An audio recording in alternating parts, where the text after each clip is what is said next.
Imagine vast sun-baked plains. This is Persia, modern-day Iran, a land of ancient stories. Here a name whispers on the wind, Pasargadae.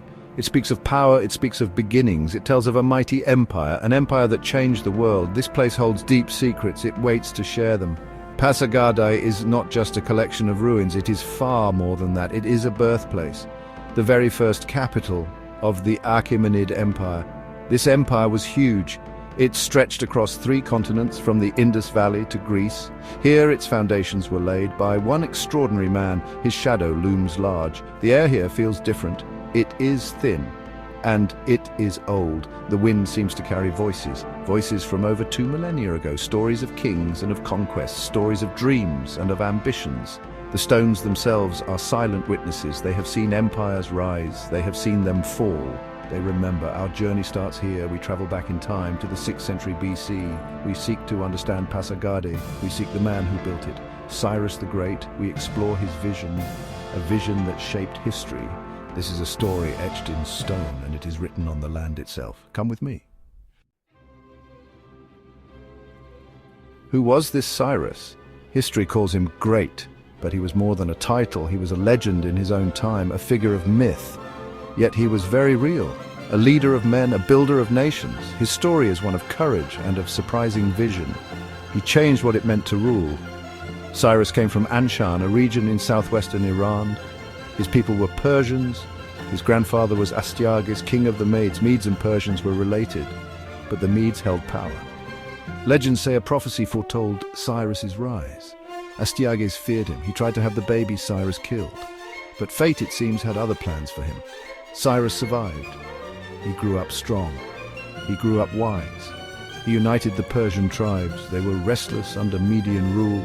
Cyrus led a rebellion against his own grandfather. It was a bold move, a dangerous gamble, but he succeeded. The Persians were now a new force, a power to be reckoned with. The world was about to change. What set Cyrus apart? It was his character. He was known for his wisdom. He showed remarkable tolerance, especially for the time. He was not a tyrant. He did not seek to crush his enemies. He often won them over. He offered mercy. He offered respect. This was a new kind of conqueror, a new kind of king. Cyrus did not stop with the Medes. His ambition was vast. His armies marched. They conquered Lydia in Anatolia. They took the rich King Croesus. They captured the mighty Babylon. Without a major battle, the Babylonian people welcomed him. They were tired of their own king. His empire grew. It became the largest the world had seen. But this empire was different.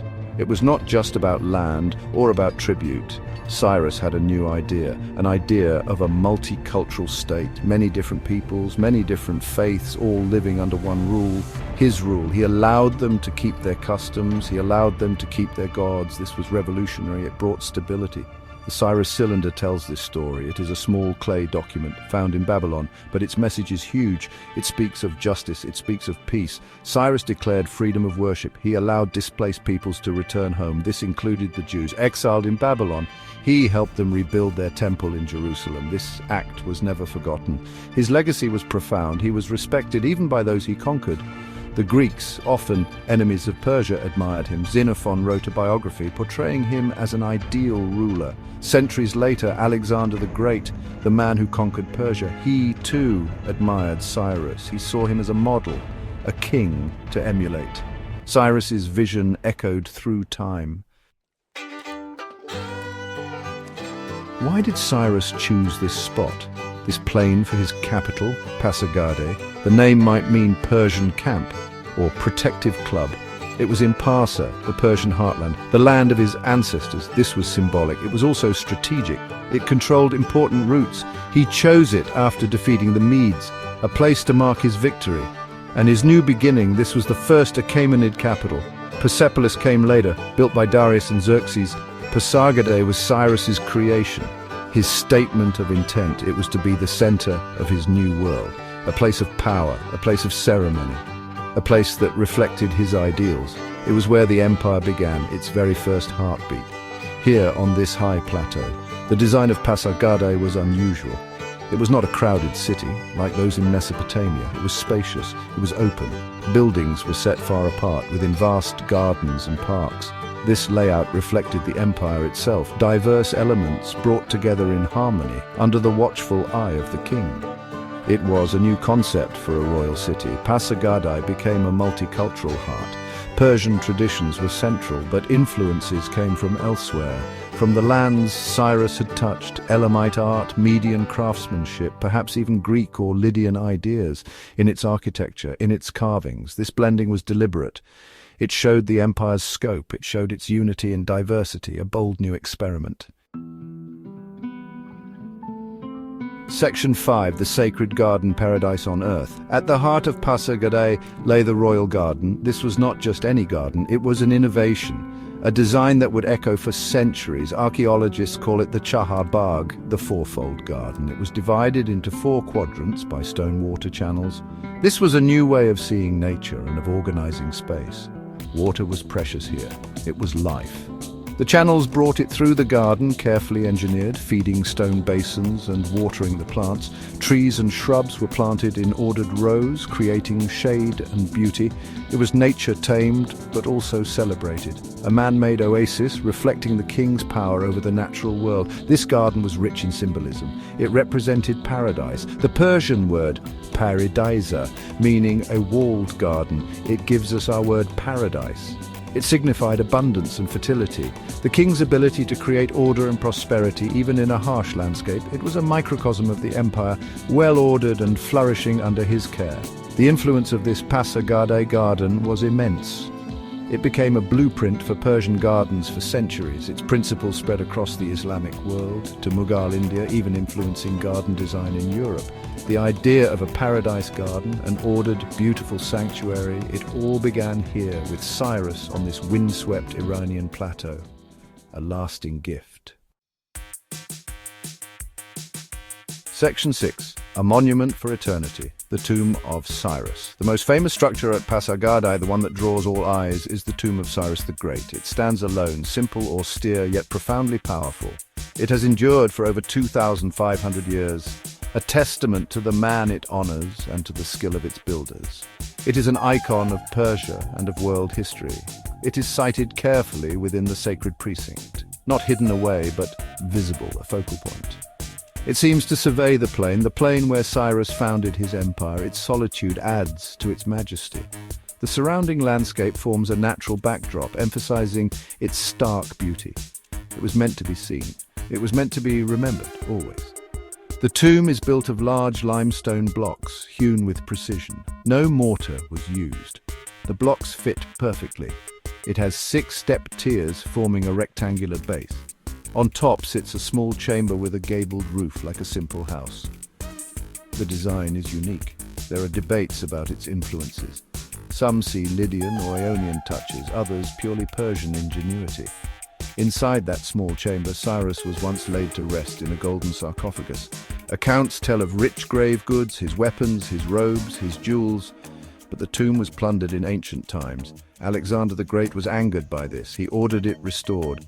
Though the treasure was gone, the spirit of Cyrus, his immense presence, it still feels palpable here. Section 7. Echoes in stone, other structures of Pasargadae. Pasargadae is more than just Cyrus's tomb. It was a sprawling royal complex. Several key buildings stood here, though now mostly foundations remain. Palace P was an audience hall. Here the king would receive visitors and delegations from across his empire. Tall stone columns once supported its roof. Fragments of reliefs hint at its past glory, showing tribute bearers. Palace S was the residential palace, Cyrus's private quarters. It too was adorned with columns and reliefs. Some carvings show human figures and mythical creatures, giving us glimpses into the art and beliefs of the early Achaemenids. These palaces were set within the gardens, blending architecture with nature, a harmonious design that was truly groundbreaking. Gate R, or the Gateway Palace, was a grand entrance to the palace area. One of its door jambs still bears a remarkable relief, a four-winged figure clad in an Elamite robe wearing an Egyptian-style crown. Who is this mysterious being? Some say it's a protective genius, a guardian spirit. Others believe it represents Cyrus himself, a fusion of cultures symbolizing his universal rule. Another significant feature is the Tal-i-Taht, a massive stone platform built on a hill overlooking the plain. This was a fortified citadel. It may have housed a treasury or a royal storeroom. Construction began under Cyrus, but was continued by his son Cambyses and later by Darius. It shows Pasargadae's continued importance even as new capitals arose. These stones whisper many tales. Section 8, A Legacy, challenged and endured Pasargadae through time. After Cyrus the Great died, the empire continued, but the capital shifted. Darius the Great, a later Achaemenid king, chose to build a new ceremonial center, the magnificent Persepolis, not far from Pasargadae. Yet Pasargadae was not abandoned.